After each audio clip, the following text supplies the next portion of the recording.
Hello, everybody, and welcome to my podcast, Fulfillment in Faith. I am your host, Shannan Mondor, and today's episode is a continuation of the series, You Are Not the Only One. I was brought forth to do this series because during my healing from my addiction to alcohol, there were so many times that the universe had brought me to silence. And during those times is when I learned so many things about myself, and I was guided. I was guided to talk openly about my past, my abuse, my addiction, and to speak my truth. From those moments of silence is when we learn, we grow, and then we teach and we help others. Today, I have a very special guest, and his name is Will Wheeler. How are you, Will? Yeah, good. Yourself? Thank you so much for having me. I'm so wonderful. Wonderful. So, Will, can you please tell the audience a little bit about yourself, where you're from? Yeah, And cool. then right from there, you can just go right into your story of stillness. Yeah, cool. So my name's Will Wheeler. I'm from Australia, if you can't tell by my accent. Pretty strong accent, I might say.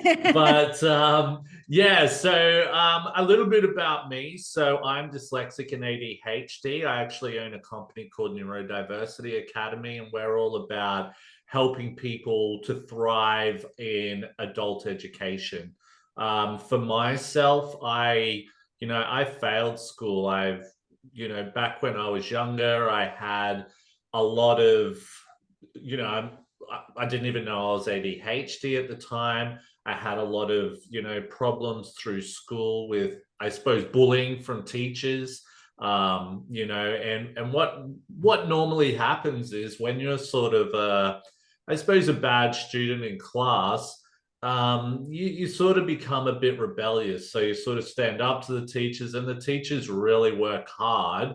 Not all teachers, but some teachers work really hard to make you look bad and put you down in front of other students, which can sometimes cause, more bullying and all of that type of stuff. So, I think for me, so here in Australia, I'm not sure what it's like over in Canada or other parts of the world. We usually start grade 1 through to grade 12. Mhm. Whatever you call it in your Yeah, we're in grade your 12 countries. here. Yeah, we're grade You 12 had it. here in Canada. I think, isn't it called 12th grade or something? Yeah, Or we call it grade 12. okay, yeah, cool, Yeah, cool. the US, they call it junior, sophomore years, where we call Yeah, it grade. yeah, yeah. Yeah, I always get confused. our high school is grade 10, 11, 12. Well, in most areas of Canada, I would say. Yeah, and you have like a junior high, Yeah, we got right? junior high. Yeah. Yeah, yeah. Because I remember as a kid, I used to watch Degrassi Junior High. Yeah, yeah, yeah, yeah, yeah. And I used to be like, what the hell is Oh, I junior totally high? forgot about that. Oh, that's Yeah, so funny. totally. Okay, Yeah, that is totally. okay. So what is it in Australia then? Is it do you guys have So, middle school or junior high and then high school? yeah, well, it's actually changed a little bit here in Australia in the past, like, I don't know how many years, because I haven't been in school, obviously, but we have, I think we have something like, I think you have kindergarten Yeah. if we're going to go right through it. Well, And we've got preschool and then we've got yeah, pre-kindergarten and then we've got yeah, kindergarten. Like people are putting their kids in mm, school by the time they're 3 years old. I don't believe yeah, in that at all mm, because I really believe that the child still needs that bond at home with their parents. yeah, So yeah, yeah. So what we have is like childcare, and that's like, I suppose, kindergarten type of thing, and there's different grades in that. But yeah, once, and that can start from infants, because I think it's more of a place to put your kids when you're working and stuff like that type of mhm. stuff. Say if you're a single parent or Yeah, something like that, you've still got to make the money and all that. absolutely. And then I believe we have kindergarten. I could be wrong. And then maybe preschool. But then we have what we call prep, which is like it's like prepping you before you go into grade 1. And then I believe you go from grade 1 to grade 6. and then you go into high school from grade 7 to grade 12. Oh, okay. Yeah, yeah. Okay. Where back when I was younger, you would go into high school at grade 8, if that makes Okay. sense. Yeah. Yeah, Yeah. yeah, yeah, yeah. So anyway, I'm probably getting a little bit off topic, No, that's okay. but yeah, yeah. We like to get off topic on my podcast. We're good Yeah, for yeah, that. We're yeah. good. Yeah, yeah. That's it. That's it. That's it. But, and I think that's the thing. I think for me, especially in primary school, um, I was quite rebellious there. And you know what? I come from a really good family. My parents are really hardworking people. They really brought us up right, you know what I mean? Mhm. But when, you can be the nicest kid, but when you're going to school and you've got teachers breathing down your neck all the time, not treating you the way they treat everyone else because you're more of a handful because you're not up to that. And this is the thing, I was only speaking to someone about this yesterday, is that you know so here in Australia, or back when I was younger, we'd have things called OPs, and that's called your overall position, I'm pretty sure. And that's what you get to be able to get into university and stuff like that, right? And the schools are like dynamite on that. That they really push this idea of like, okay, if you don't do well in school, you're never going to be able to get a good job. You're never going to be able to be able to live life comfortably and all of that. So you've got to imagine a young kid hearing that your whole life, you're sort of like thinking, okay, well, I'm failing school. Mhm. Um, Obviously, once I finish school, I'm not going to be able to get a good job or anything like that. So I think a big thing is, and I didn't even realize it at the time, especially in primary school. So for us, that's from grade 1 to grade 6. Um, well, for me, it was till grade 7. But I didn't even realize, but I was struggling with anxiety and depression. I remember going to school and thinking, "Oh my God, I'm going to get in trouble today."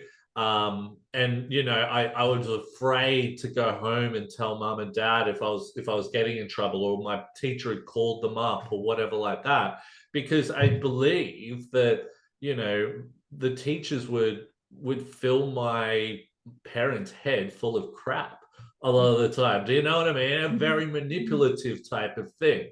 But in saying that, I had some really great teachers who were very supportive. And those years, I actually did really well. You know what I mean? So, I think the teacher does play a really huge role.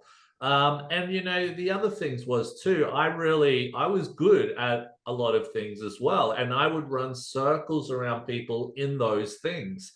So, I believe that, kids or even like young adults, there is big possibilities for them to thrive in life when they're given the right direction. Okay, you're not doing that well in school. Maybe this is the direction we can take you to achieve your goals and dreams. But people just don't say that type of stuff. And I suppose in a way, that's where my company is really trying to go, okay, well, we want to really help these kids to be able to find and develop that. So I suppose for me, once I got into high school, then, I finished primary school, probably with really bad marks. My parents sent me off to not a boarding school, but a private school on the other side of town. I knew absolutely nothing. And in private schools here in Australia, they're businesses. They're businesses at the end of the day. And it's all about grades, because if they get low grades, people won't send their kids to those schools because they're not meeting Oh. certain standards. So you got to imagine being this kid who struggles in school, not meeting the norm. I was just getting annihilated all the time. And you know what? I just became more rebellious. And as a young kid, you feel so alone because what's the word I'm looking for? You can't go to your parents because your parents are getting fed all of this crap from the school. So you're getting abused at school or bullied by the teachers, and then you're going home and you're copying it again from your parents. It's really hard on a young teenager. So, Mm. I think the thing for me was, I started to get involved with the wrong people. I started to get involved with, you know, drinking, drugs, alcohol, all of that type of stuff. And well, that was when my life sort of really started to spiral out of control, because I remember, like, taking and smoking different types of stuff, right? And thinking, oh my God, the pain has just gone, and it's probably a little bit like when you were talking about with your alcohol addiction. You have that drink, and you have something that's like, oh, I'm relieved now. But at the time it's great, Mhm. but years of doing that, you start to get to a point where you're like, I can't do this anymore. You're getting up of a morning and you're like, oh my God, I can't do this. Or you've drank that much that you can't even remember what happened the next Oh, day and all my that. my blackouts, I think Mm, back now, and mm, my blackouts should have been like the major alarm system for me. mm, But it mm. even got to the point where I would just be in denial and I would just like ignore my blackouts too. Do you know what I'm saying? Like, Yeah. and it was just Yep. kind of like, okay, well, I had another blackout. Oh, I hope I didn't make a freaking fool out of myself. But I think that's also where with me too, that I started to drink alone by myself. So then I Yeah. wouldn't put myself, I would protect myself prior, Mm, right? mm. Were you like that as well? What do you mean by Like, protect myself prior? so if I knew, because by this point, like I'm blacking out all the time as Mm, I'm drinking, mm, right? So it's mm, kind of like, you wake up in the morning after a blackout, when you're around friends or whatever, and like you're embarrassed. You've got that shame mm, attached to it and everything, right? So if I mm, knew that I was going to go if I wanted to get hammered or whatever, again, that it was just like, oh, mm, it's just easier just to stay home. This way, I'm not mm. putting myself in a position out there to make a fool out of myself. Do you know what I'm saying? See, yeah, yeah, So yes, that was and a way of but me protecting myself, but yet also a way of me to feed my addiction. But do you know what I would find was when and this is now going into after, because I would say my alcohol addiction became my alcohol addiction was the hardest thing to kick. So I haven't even said this, but I do struggle with three different types of addictions. So I had drug addictions, I had alcohol addictions, and struggling with sex addiction as well. And I still struggle with that one because it's always there, if that makes sense. Yeah, yeah, But for the sure. alcohol one was probably the hardest one to deal with because it's everywhere. It doesn't feel like, you see ads all on TV.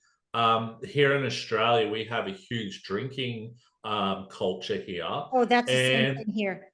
yeah, and the thing is too, it doesn't feel like, it's not illegal. So it doesn't it's not like you're doing something bad like drugs, for example. So, the thing is that I would find when I'd be home, I would start drinking and all that. But then my phone was my worst nightmare, because I'd start calling people or texting people and texting some weird shit. You know what I mean? Or leaving messages on people's phones and stuff like that. Oh God, I can remember texting people thinking whatever I was texting was so funny. It was Yeah. so funny to me because I was in my own Mm, little world. mm, And mm, I think, oh my God, these people must have just thought she is just one batshit crazy lady. You know mm, what I'm saying? mm, And I'm like, mm, oh my God, like mm, there is so much more to the crazy stuff, right? Like I so Well, understand what you're saying. but Wow. like this was the thing, right? Like I would then start to be getting really wasted, and I would have just be a complete dickhead around people, and then people just didn't want to be friends with me. And I'd Mhm. say, "Look, I'm so sorry, man. I was just drunk." And it Yeah. was a constant, like, I don't know, it was a constant like chat I was constantly having. And I was like, but what I learned was it doesn't matter if you were drunk. People, if you act like a dickhead, people are just going to go, no, well, piss off. I don't care if you're drunk. Okay, you saying that, well, I'm sorry, I was drunk. Mm, When so now when I hear people say that, like whether it's on TV or whatever, oh, I'm mm, sorry, I didn't mean to do that. I was drunk. I mm, do not like that phrase at all mm, anymore. That just mm, drives me flipping bonkers because mm. so they use that as an excuse. Well, Oh, yeah, totally. you know what? Then maybe you should really quit drinking. Oh, If yeah, like totally. quit drinking, that would be your first sign. You should Mm, be quitting drinking. Instead of, oh, I'm totally. sorry, it's okay because I was drunk. Oh, you know what Mm, I'm saying? That's really what they're yep. saying. It's okay that I can act like a complete asshole. I Yeah. can hurt others. I can make a total fool out of myself because I had been drinking. Yeah, That's the totally. stupidest line I think I've ever heard. But do you know what? That was sort of what said to me. That's what I sort of said to myself was that like, hang on, um, th- that isn't cool. Do you No, know what I mean? Because I would see other people well, and be like I've been around there. them going, "Oh man, this drunken idiot," and I'm thinking, Yeah. "Holy shit, I'm that drunken Yeah, idiot." I You know know. what I've I been mean? there. Oh Yeah, totally, God, those totally. days now I just shake my head. Oh my Oh, I sometimes look back on those days and think, oh man, I can have a drink now, and because you know what, I like had like probably almost a year. I got to a point where I was like, you know what, stuff this. I'm gonna stop drinking so I gave it up, and had about a year off, and I remember after about a year I thought, you know, I'm gonna try and see what it's like to have a drink, and I found that after having that year off, it's think about it like a muscle, right? Like when I was drinking, I was very, and what we call it here in Australia is piss fit. Like we call like alcohol piss. Like it's like I'm hitting the piss. Do you God. know what I mean? Yeah, yeah, yeah, yeah. I've never heard that expression before. It's probably an Oh Australian my term. Yeah. God. So we hit the piss. It's be like, man, we hit the piss so hard last night. And then, like, yeah, yeah, yeah, yeah.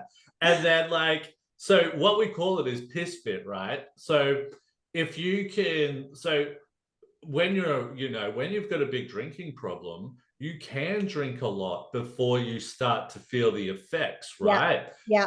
That's And why I drank so much. That's why I drank but so well, much. what I used to find was I used to try and I wanted to feel that I don't know what it was I was feeling like I think it was a lot I would be anxious in certain situations, so I needed to kill that pain, or not pain but that anxiety, so I drink so much so I could get to that point where I could relax or whatever, right? And it just and I could drink a lot then. But after I had a year off, I would have, say, two drinks. And I'd be like, oh, crap, that's Mhm. enough for me. Where back when I was younger, I was piss fit. So I could knock back. Yeah, I was saying to someone, so we got what here in Australia, you can buy a carton of beer, which is like 24 beers. And I would easily knock off 12 beers a night, and that's a lot. They were heavy beers, Yeah. you know, and but after I had that year off, I've never been able to get back to that level. Thank Oh, God. geez. You, Aren't you you? know, Damn, you're yeah. not back to that level again, eh?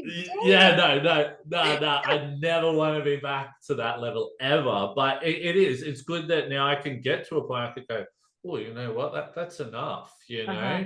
Yeah. Which it's just I've seen it how it's changed me Well, as a person.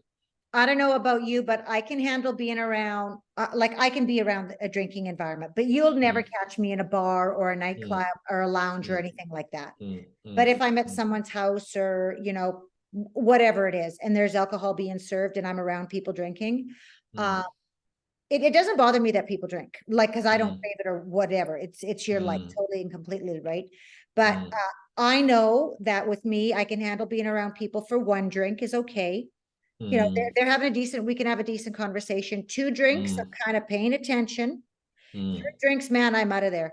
Because just as soon as I can see that their personalities start to change, mm, like I'm not mm, even talking to, like, say, Bob. Bob's not there mm. anymore. You know, once that third drink hits, Bob's gone.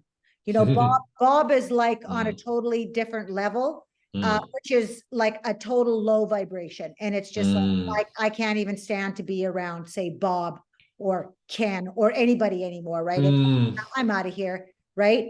Because then mm, they start mm, talking stupid stuff. mm. It's just And like, I nah, nah. and do you know what I normally find in those situations as well, especially when you're not drinking and everyone else is drinking, they start like spitting while they're talking, like and there's all this like it's like say it, mate, don't spray it. You know what I mean? God, I know. Like you can So start. people just become like they don't even realize what they're doing, or they start like talking to you really like close, Yeah, I and it's like, know. and they've been smoking, and then you're like, oh man. And I Oh, probably wouldn't pick up on that if I was drunk as well, if that makes sense. I know. And like you look like I like you just saying that. I'm just sitting. Well, you can see me. I'm actually embarrassed for these people. Mm, mm, It's mm, because yeah, like we've been there, and it's just like, oh my God. mm, Okay, mm. yeah, yeah. It's yeah. And this was the thing. I do think that, for me, like the drugs were pretty easy to kick. I don't, but, for me, that was other Mhm, people. I've seen a lot of my friends, one die from like drug overdoses, had mental health issues where they've killed themselves because of drugs. mhm, I've seen others just go down that pathway where they were these great people who had everything going for them, and now they're just junkie. I don't have anything to do with them. So for me, the drugs part was probably the easiest part. The alcohol, like I said, that was the hard one because it was always there. But I think the hard, well, it wasn't the hardest thing, but I think the thing that I realized the most, and we were talking about. Sorry, you asked me to. What was that thing you? Sorry, I got something in my eye. What was that thing you said my starts with an S, I think. I got Stillness, it. Yeah, yeah, yeah, yeah, yeah, yeah. So when we were talking about that when we first met up, right? right? We were talking about like when I really didn't finish my story, but I suppose I got to a point in my life where I went and traveled overseas and all that type of stuff. And I sort of realized that even when I was overseas, I was still bringing in all of these different people. And Mhm, when I mean different people, they were the same types of people that I would still be associating with in Australia. mhm, So, that really woke me up to say, hang on, man, I'm, I went traveling to really change who I was. I wasn't really happy. I was really battling a whole bunch of stuff, a lot of addiction, all that type of stuff. And I think I went overseas to really change myself. But, I didn't really change. I sort of more realized that, hang on, I'm still the same person. I'm still attracting all of these people. But you know what? When we were talking about it, you were saying like that was probably my stillness, right? yeah. But I Because thought you about became, it. it's because you became self-aware of it, right? And you're kind of like, wow, okay, I just left Mm, Australia mm, and now I've come to this other country. You become that mm, self-awareness because it was mm, after that was when you had changed, right? So mm, you actually did get to that point where you're like, wow, okay, you're brought to your stillness, you're brought to your awareness. The universe mm, is telling you something, right? mm. Right. And then it was when you came back to Australia was when things started to take shape for you, correct? Sort yes and Or you no. were on your So path because we may have many sort times of, of yeah. stillness as well, too, right? Yeah, You yeah. know, Well, because I was going to say that, like, there was a moment where things really changed. Do you know Mhm. what I mean? So there was that moment when I was overseas. I was still drinking, partying hard, you know, sleeping around, all of that. Because when you're traveling, I hate to say this, but what you're trying to, they call it collecting flags. Do you know what collecting flags means? Never heard of it. Do Okay. I want to So know what it is? Well, the probably audience not. does now. The audience does. Tell us. Okay, because it like it's a common thing I've heard. Good So thing it's I like, covered the explicit part on the podcast, so we won't get booted on the platform. yeah. So we're So good. collecting flags is like hooking up with different people from different countries. So Oh you my could God. be like, Okay, so that's where the ah, flags come in. yeah. So Okay. that is, it's a common thing in backpacking terms, right? So Oh, that type okay. of thing, yeah. The drugs, all of that type of stuff, that was still going on. But I remember sitting there thinking, man, what am I going to do with my life? You know, do I want to keep living this? You know, what am I going to do when I get back home?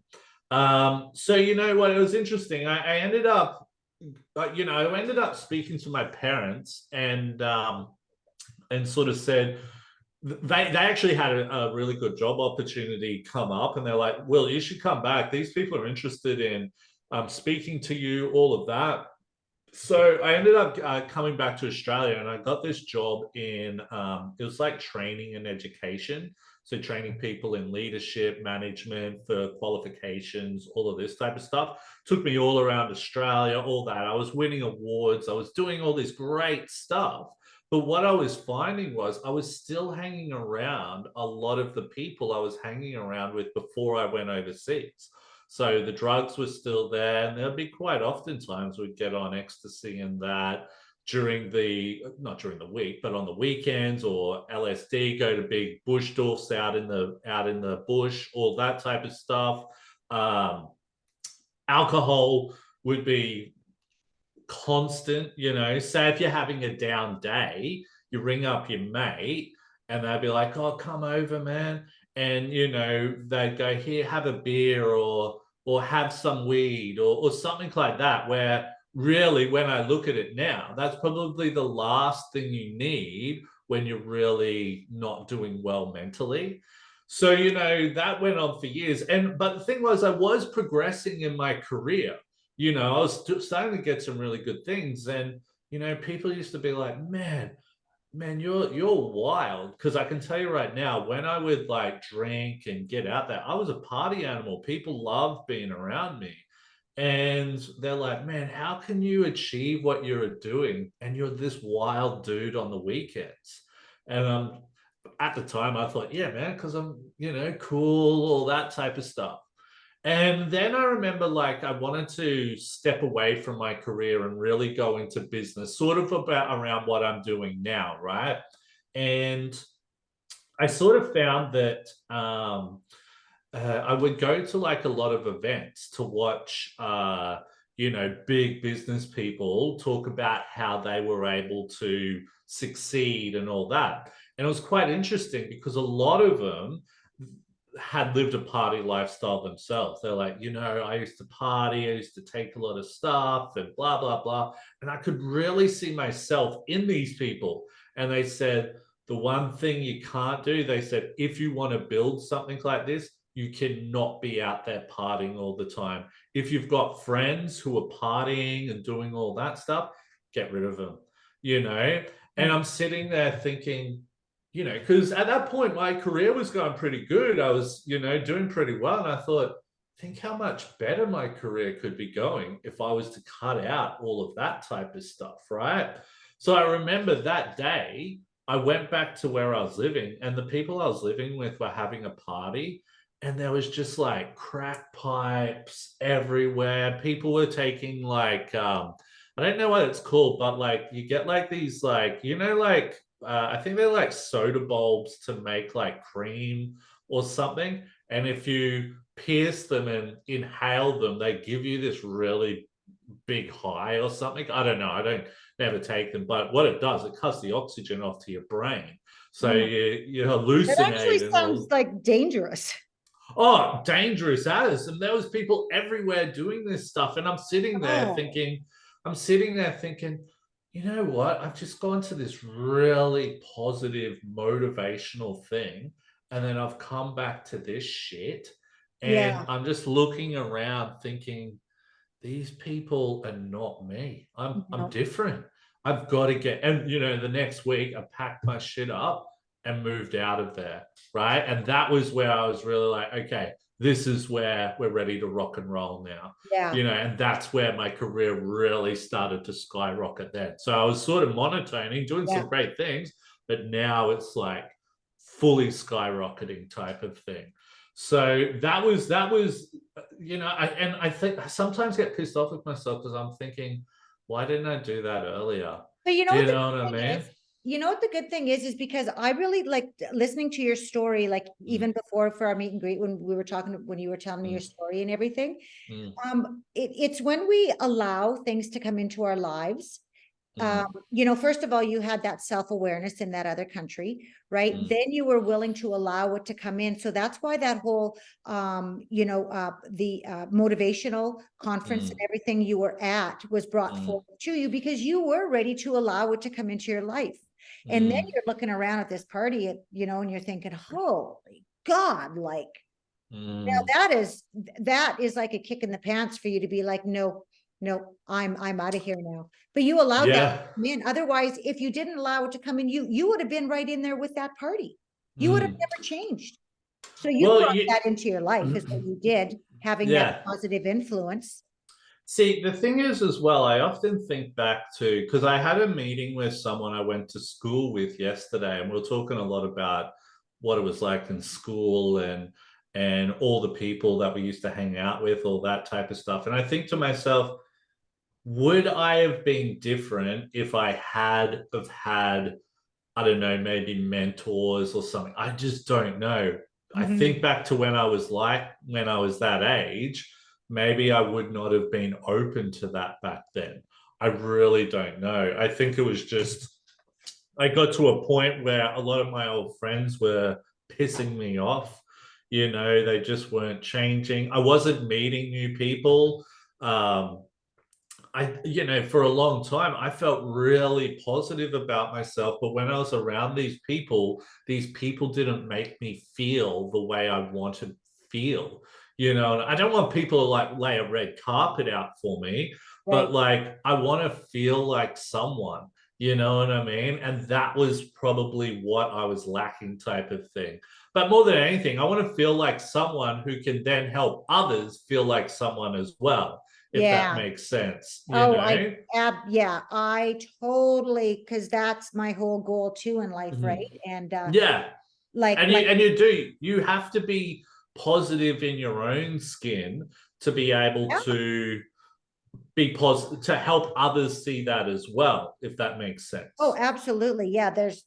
There's no question regarding that, right? And you have to Mm, be, with the experiences that you and I both have had in life, like we have like experienced a lot of stuff. mm, So just by that alone, we mm, can recognize that in other people, like their mannerisms, Yeah, the way they totally. talk, their body language, absolutely everything. So, we as helpers, Mm, we get it, we understand, mm, and we can raise these people up to where they, mm, if they choose to, right? mm, mm, mm. Just by our experiences alone, because a textbook is not going to teach these people.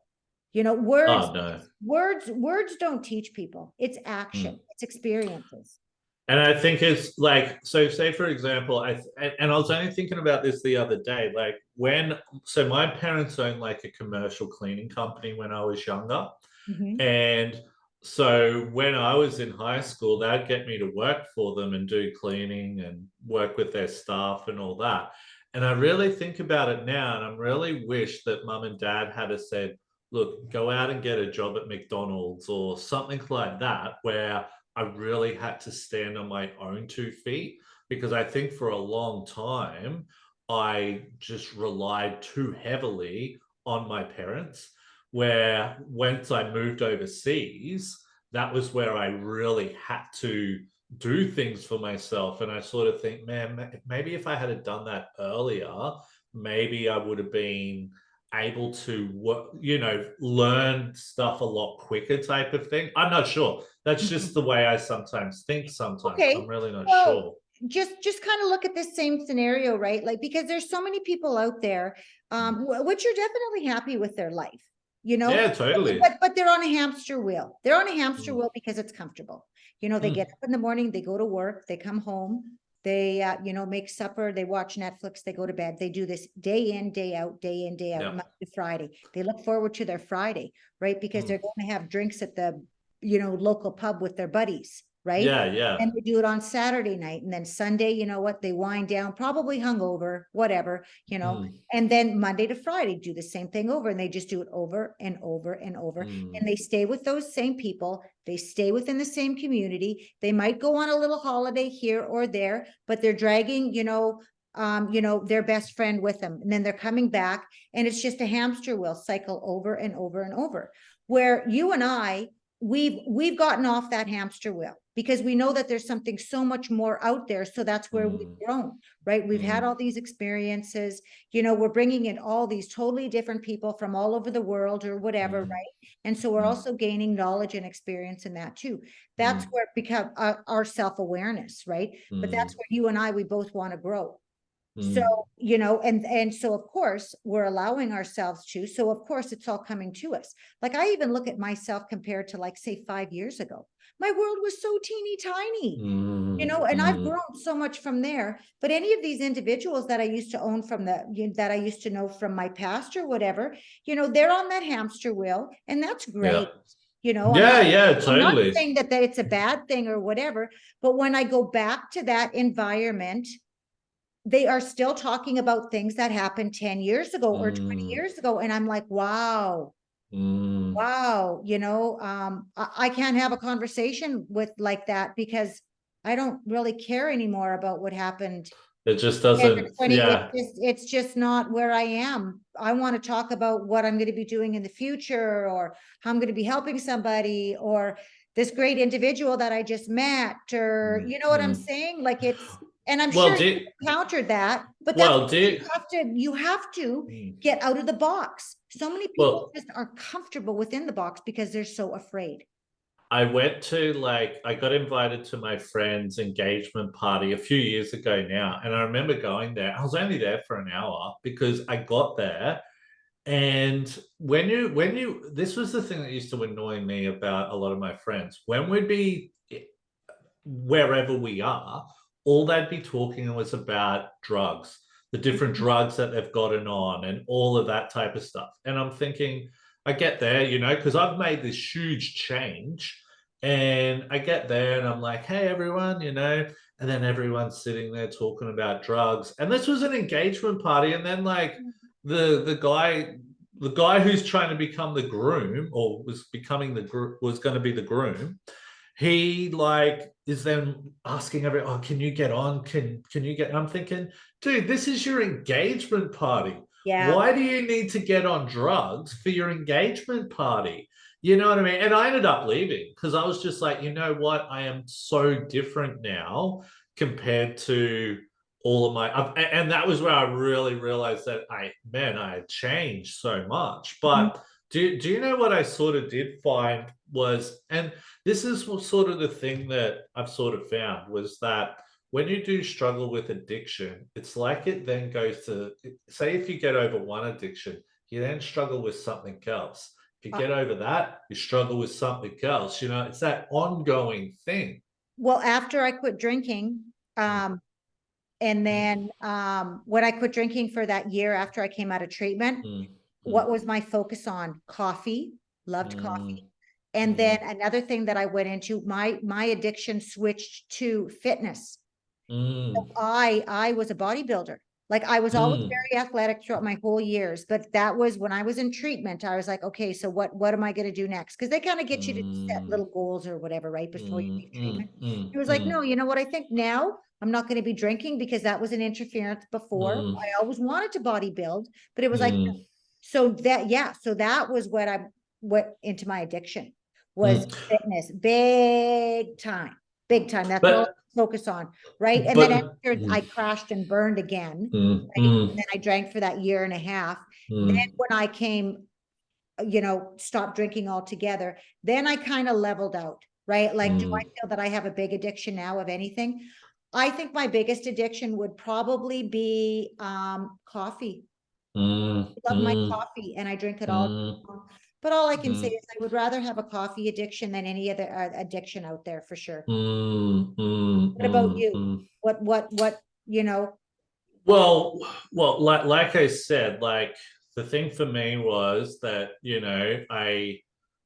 the alcohol, all that, but like I said, like so I'm ADHD, and one big thing with ADHD is hypersexuality. So, I go into that like my sex addiction type of thing. And with sex addiction, right, it's not like I need to go sleep around with lots of people or that. Mhm. It's like it's on your mind constantly. Think about it with your coffee, for example. And this is what something I really try to talk about, because it's not that, like, some people have been like, oh, so that means you want to rip someone out of their car and take it. It's like, no, no, no, no, no. I'm not a predator. Do you Yeah, know what I mean? I know yeah, like right from wrong. You yeah. know what I mean? But you'll wake up and then it'll just be on your mind. It's like, man, I really got to, Right. you Yeah. can't reach that. It's sort of like you'll like wake up and go, man, I really feel like a cappuccino or whatever like that. And it's on your mind. Oh, Do you know well, what I I can tell mean? you right now, that's one of the very first thoughts in my mind because Mm, my husband will get up first. yeah. I won't even want to get out of bed until I know he's made coffee. Mm, You know what I'm mm, saying? Like it's mm, just like mm. that is like I want my coffee. It's probably like a cigarette for some people. Do you know what I mean? It's like Oh, yeah, I used on to my smoke too. mind. I used to smoke You, too. And that's you also know? where my smoking, that's also where my drinking increased too. Because after Mm, I quit smoking, because mm, that's what I would do. I would go and I would go and have my cigarette outside mm, and I would sit on the steps and I would have all these angry, resentful feelings in me. And mm, I would mm, think about my mom and my brother about how mm, much I disliked them for how hurt I had been throughout the years. mm, And mm, then I had a moment of clarity and it was like, oh, you got to quit smoking, Shannan, because mm, every time you go outside and smoke, and I would have about 8 or 10 cigarettes a day. I wasn't, I mm, wouldn't be like a pack a day mm, smoker, mm, but mm, each time I went out there, it was like a reoccurring thoughts of anger and hatred and just mm, resentment, right? So I'm like, quit smoking. mm, mm, And then I quit cold turkey, right? I was mm, like, mm, so I'm not going to smoke anymore. But then I increased with my wine, and I did, and mm. yeah, that was my next vice. Then of Well, course, then I became a alcoholic, and mm, drank myself to death pretty much. And then I went to the physical exercise mm, big time. Yeah, mm. so that it was all just a progression of things, right? See, the biggest thing that I've sort of found that has probably contributed to a lot of this stuff is that because I've cut out a lot of people out of my life, I'm now having to like rebuild the Mm-hmm. people I hang around. And Yep. I've actually started like a group here in Sydney for people who struggle with loneliness. Mm-hmm. Because I find I live with loneliness, and like I'm married, and my wife's great, but she works, so her hours are at night, right? Mm-hmm. She works like Thursday, Friday, Saturday, Sunday at night. I work Monday, Tuesday, Wednesday, Thursday, and then work from home on Fridays during the day. So Mm-hmm. it's like we hardly ever see each other, or I'm spending a lot of time on my own type of thing, especially when the pandemic was here. My wife, she's like she was like she's a mid-lab scientist, and like she was doing a lot of the testing for the COVID. So you can imagine over the COVID period, she was busy as I was just sitting at home the whole time. Yeah. Do you know what I mean? And Yeah. then that's where like these addictions start to creep in. You Mm-hmm. know what I mean? So my sex addiction was starting to get pretty out of control again, Mm-hmm. because and I'm not going to go into details about what that is, Mm-hmm. but that type of shit. It was just running me crazy type Yeah. of thing. Yeah. Um, so this is another thing, sort of like sometimes when we're struggling with loneliness and all of that type of stuff, it can open the door. So, I'm really trying to work hard on trying to meet new people. And I can tell you right now, meeting new people can be so difficult, because it's almost sort of like, I don't know how you would describe it. I don't know, it's hard to meet new Mm. people. Well, especially when you get to an age where you don't have children in sports or anything anymore. Yeah, Like exactly. really where do you um find a lot of people, that you can meet, that you might have common grounds or whatever with, Mm, and that's where volunteering comes in big time. But one mm, thing, like I used to volunteer quite a bit in the city that I live in now. mm, But one thing, I don't know about you, but I find with volunteering, there's not a lot of people my age that volunteer. mm, Like mm. I would go do the brown bag lunch program and stuff like that for the schools and everything. And it's all these really elderly people that I don't have anything in common with. Yeah, I know It's what you really, mean. really hard. Um, Well, what I found with, because yeah, I've been doing volunteering as well. I actually found that a lot of the volunteering was during the day because the elderly people would need yeah, stuff to do. So exactly. my time was in the afternoons or night, and they're done by then. They Mhm. don't need, there's not many volunteer things happening at night. But in saying that, I did do volunteering. So when I was talking about when I needed to change, what was it?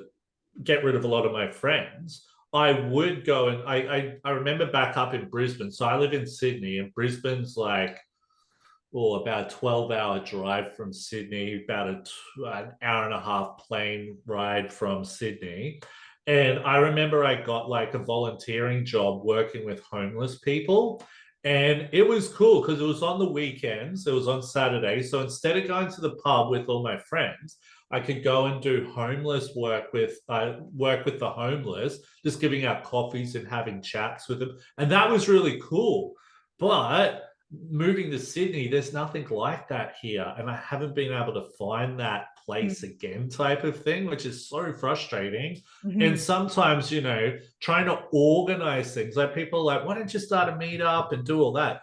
I'm a busy dude myself. I've got like a business, I've got my podcast, I've got so many things happening. I am a busy dude. And, speaking to my psychologists and stuff like that, they're like, dude, you need to do less. You need to just be able to go into something, and meet people without having to be the one who organizes it all the time. Because you need to take that pressure off you, you know? Yeah, So trying to find that and find something that I'd like or fit into has been right, incredibly difficult. right. So I've got a question for you, Will. Yeah. With all that you've experienced now, what is it that you want others to know? That have gone through the whole drug addiction thing, and Mm. have really come into who they are now, and just talking even about the loneliness. Like, Mm. what is the biggest thing that you think, that you feel that you learned from your whole journey so far to this point? Yeah, I think the biggest thing is you learn a lot. You learn a lot about yourself, you learn a lot about others. And sometimes I think some of those life skills can be very valuable once you've gotten over that and you're building a career or building your life or whatever that is. So Mhm. I think that's really important. And I think the biggest thing for me is, and I think the biggest thing, like I keep saying, is your environment. Your environment is key. And you know Yes. what? It's not that sometimes changing that environment can be difficult because you might need money. You might need money to move away, or you need to get a job. And sometimes it's not easy for some people to get jobs, especially, I was lucky. I had my parents, but some people don't even have their parents and all that type of stuff. Here in Australia, a lot of jobs require you to have a driver's license. And I deal with a lot of people who they're lucky to be able to buy a loaf of bread. How the hell are they going to be able to afford to get a driver's license and a car? You Mhm. know, so, these little things. But I think this is the thing. The biggest thing I've sort of learnt as well is I think in business wise, I've definitely learnt a lot by connecting with others. Mhm. Building my network. It's been amazing to see how many doors have opened and are continuing to open, but it's hard work. You've Mhm. got to. Nothing changes overnight. You'll see some changes Yeah, straight away, that's but one it's thing that hard work. I've really discovered about myself is patience is definitely a virtue.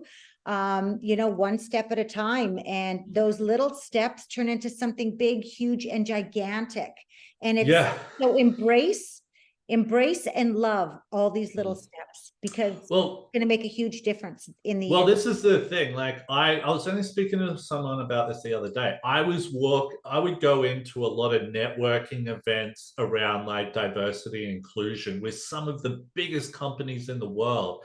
And I was doing a lot of stuff around neurodiversity, so around autism, ADHD, all of that. When I was walking into a lot of those DE&I events, people didn't even know what neurodiversity was at that stage. So it was daunting. I was stepping way outside of my comfort zone. And that's another thing. Stepping outside of your comfort zone, often it's only going to get bigger and more opportunities are going to Mhm. Oh, start for to sure. come, Yeah. you Yeah. know? Yeah. But but what I was sort of getting at was when I was going to those networking events, I felt so alone because no one knew what neurodiversity was. It was frustrating. It would almost send me crazy.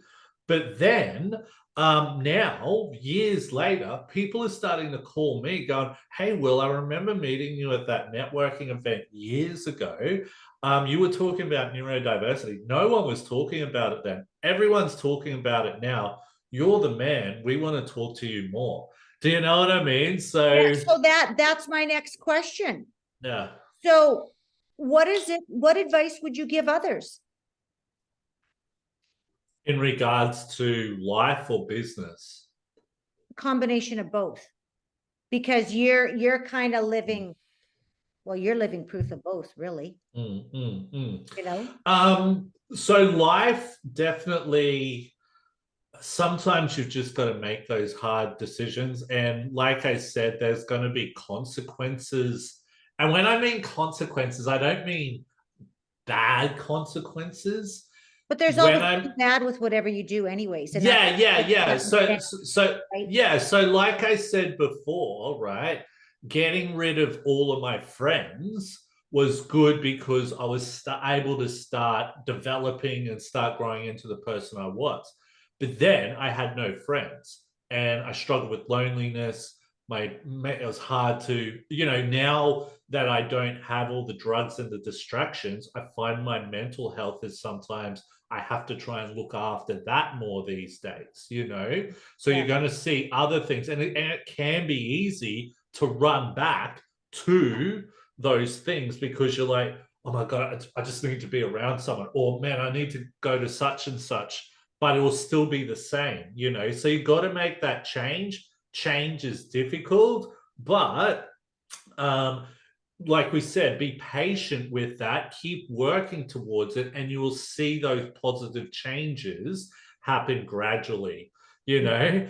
know, so definitely stay in it. And it's the same with business. Business is hard. Like, business is one of the hardest things I've ever come against. And I've seen, while I've been building my company, I've seen so many people come and go, not with my company, but who have said, I'm going to start a business, and then realize how difficult it is.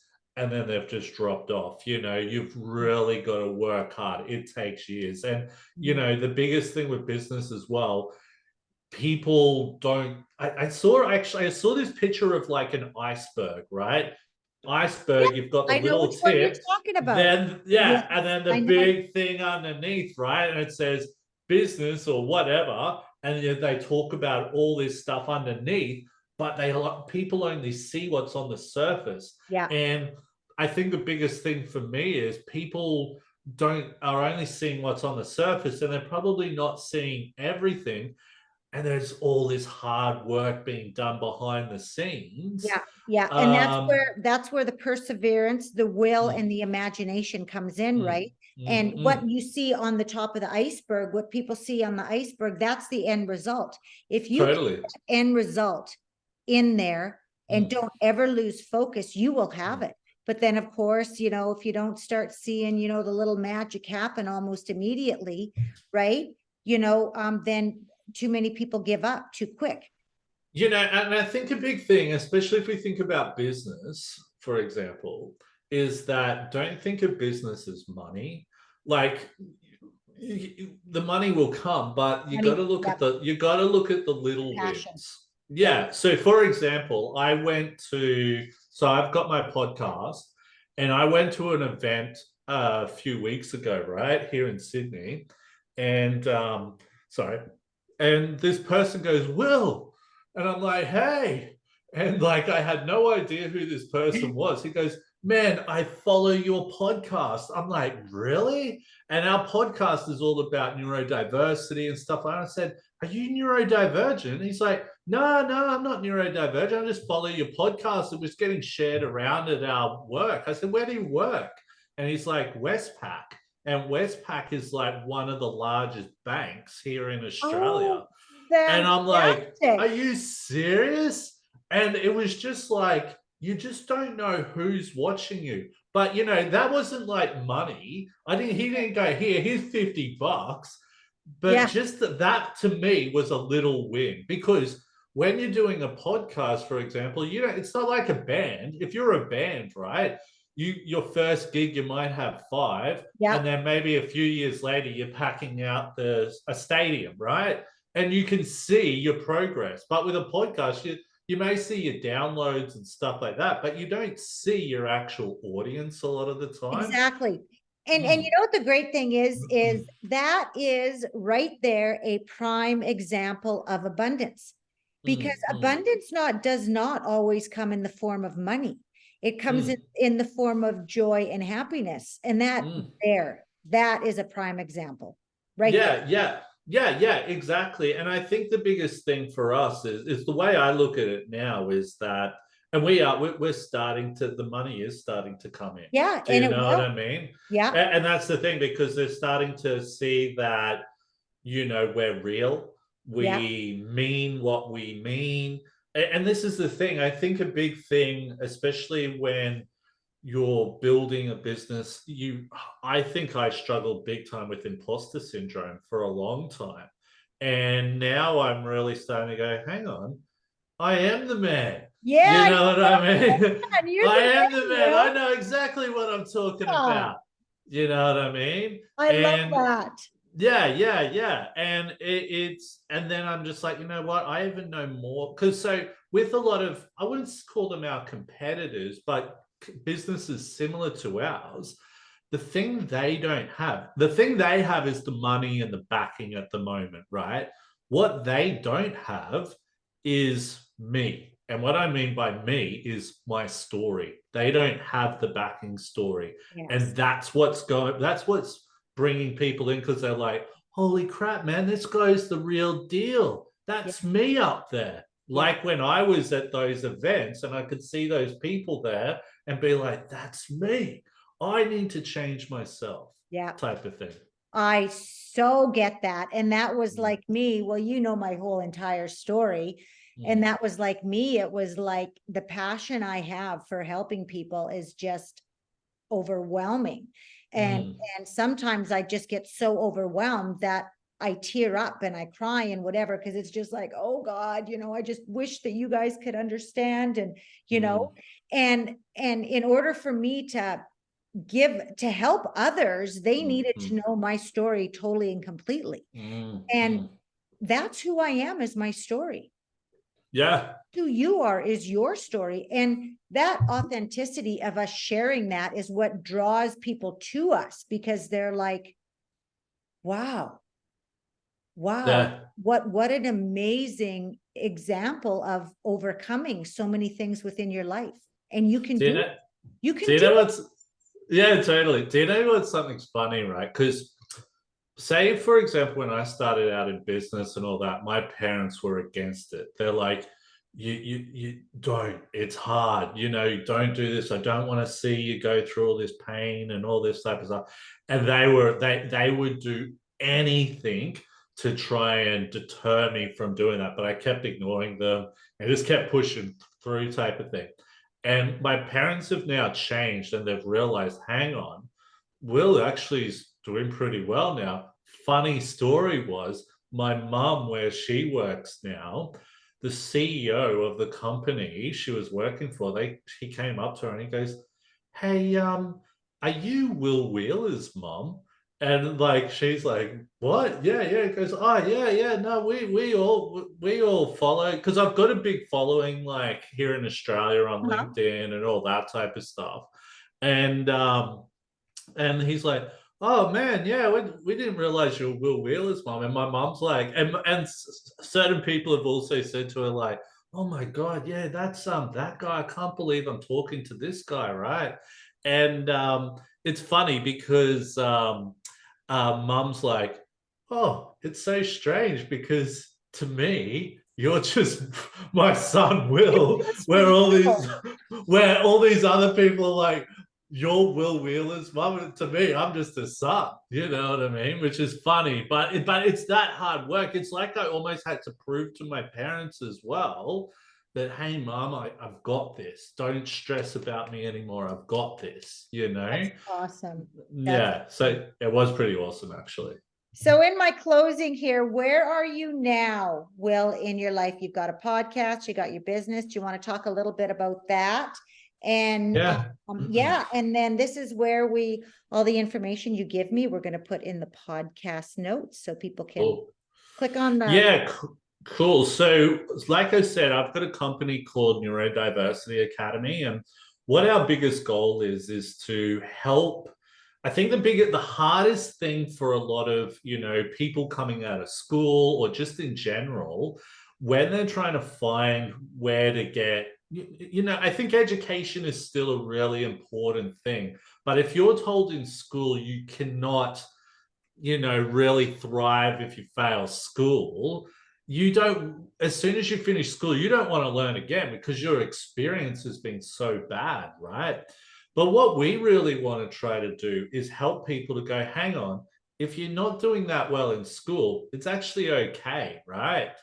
Here's the pathways you can take. So we want to actually help people connect with the right schools and that to go to after high school. So they're able to get a qualification in whatever it is they need to get the career that they want to do. You know what I mean? Because I think a big thing when I was in school was, hey, you're dyslexic, so you need to go get a job doing this, or you can only do a job doing this. It's like, no, no, no, no. Let's Mhm, not tell these people they're only able to do this. Let's show these people what their options are. mhm, So we're mhm. creating a website at the moment that's going to be able to show them all the colleges and universities that they will be able to attend, which will support them, have the correct training, all of that. They'll be able to sign up through our website and we'll be able to give them free training and mentoring while they're studying. So once they've finished studying, they'll be able to, we'll probably help them get jobs and all that as well. So is this right now just Australian based, or are you looking It also into like Canada and North America? It is Australian based at the moment. Our goal is to take it internationally because it's a Perfect. model. Yeah, it'll Yeah. be a model that we Okay. will be because the majority of it will be online. We Right. will be able to take because a big thing we want to look at as well is international students as well. Right. So if we're looking at it from a money perspective, international market is huge Yeah. money wise, right? And I'm not looking at it so I'm not looking at it like rubbing my hands, going, oh, yeah, I'm going to be buying the latest Ferrari because I'll make all this money. When you're in a social impact company, you need money to make impact, Mm-hmm. right? The Mm-hmm. more money we have, the more we're able to spend on helping people to become. I don't know, we might be able to invest in other businesses that are doing similar type of stuff. I don't know. We want to make loads of cash to be able to put back into the community, Right. to help these people. So yeah, Canada, I know, has a big market for the international students. Mhm. The UK, all of that. We want to look at all of that there. So that's In down the the track future. Yeah, goals. no, that's Yeah. really good. That's a good plan to have for the future, right? Well, that's expansion. Yeah. Well, that's the thing. You've got to, well, uh, you've got to, I think the biggest thing I sort of found with a lot of businesses is they don't know how to expand. Right. And you've really got to have that mindset to build an international company. We've really got to look at that. So yeah, that's the goal. But also too, I've got my podcast, and it's called the Open Hearted Podcast, and Okay. it's all about interviewing neurodivergent people. And we speak a little bit about mental health because it sort of plays hand in hand with a lot of neurodivergent people, but we speak to like some of the world's leading doctors in neurodiversity at work. What have we got coming up? We've got some really cool artists coming up shortly. We've got we've had people around social work come on. Yeah, we've got a lot of people That's coming on. great We're that you actually built a booked out. community to help people. Yeah, That but do you know what's would be, cool as well? People who aren't neurodivergent are actually listening to it, which yeah, is cool because I'm like, hell yeah, that's what we want. We want to try and yeah, educate people on how to better understand and support neurodivergent people. So that's going pretty well, slowly but surely. We're yeah. just, I wouldn't say we're like a Joe Rogan podcast where we've got millions of listeners or Oh, anything I like am. that. Oh, Yeah. Well, I'm that's why there. I'm here. Yeah, That's why yeah, I'm here. You know. yeah. So yeah, stuff like that. So yeah, we've got lots of really good things coming up. It's hard work, but it's starting to pay off. So next year, I'm really, fingers crossed, we've got some big stuff happening. Oh, that's exciting. That's exciting. So at this time, I'm going to put a close to this interview. This has been, gosh, we had like so many topics that we talked about, and this was a really great interview. I'm Do you so, know what was funny?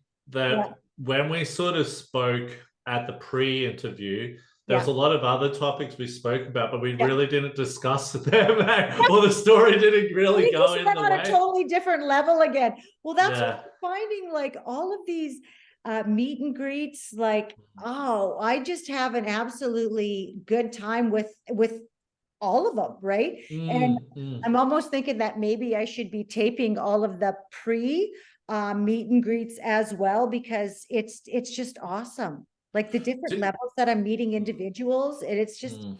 amazing. Do you know what I sometimes do? And this could be something that you could take away. So sometimes I have my phone and I have like a little phone holder to the side. And sometimes when I've been doing podcasts, I actually film like, because you can't hear you talking, for Right. example, because I've got headphones Yeah. on. But what I would sometimes find is when I'd be talking in my podcast, I'd share some really good stuff. So I would actually, after it, I get off and then I cut all the really cool stuff and turn it into like marketing and all that Oh, type of that is stuff. such a good idea. Yeah. Yeah. And Yeah, then because that's, it could be just a small 10-second cool thing you've yeah. said. And then I put like a heading up the top And in then it goes Canva. viral on TikTok, right? Some of them do. I put a lot of it up on our YouTube channel, all that type of stuff. And but for me, I'm ADHD, so it can be very difficult for me to Uh, stick to that type Stay of thing. focused. Oh Yeah, my God. so one of the goals is once we get bigger, I'm actually going to employ someone just to follow me around with a camera and sort all of that stuff out. And You then I know can what I say, mean? oh, I know that famous Will Wheeler. Yeah. And same to you. You Yeah, know what I this mean? was so fun. Okay, so in closing, if you like this podcast, please subscribe and tell your friends. Also, I invite you to go to my website, shannonmondor.com, and check it out and look at my one-on-one coaching, or I also have my program, Fulfillment in Faith, which is a 6-month personal development program, which will absolutely change your life. So I want to thank you once again, Will. This was amazing. Loved every minute of it. Thank you very much for having me. Yes, and I want to thank all my audience members for sharing this time with me and Will, and everybody have an absolutely amazing day. Thank you.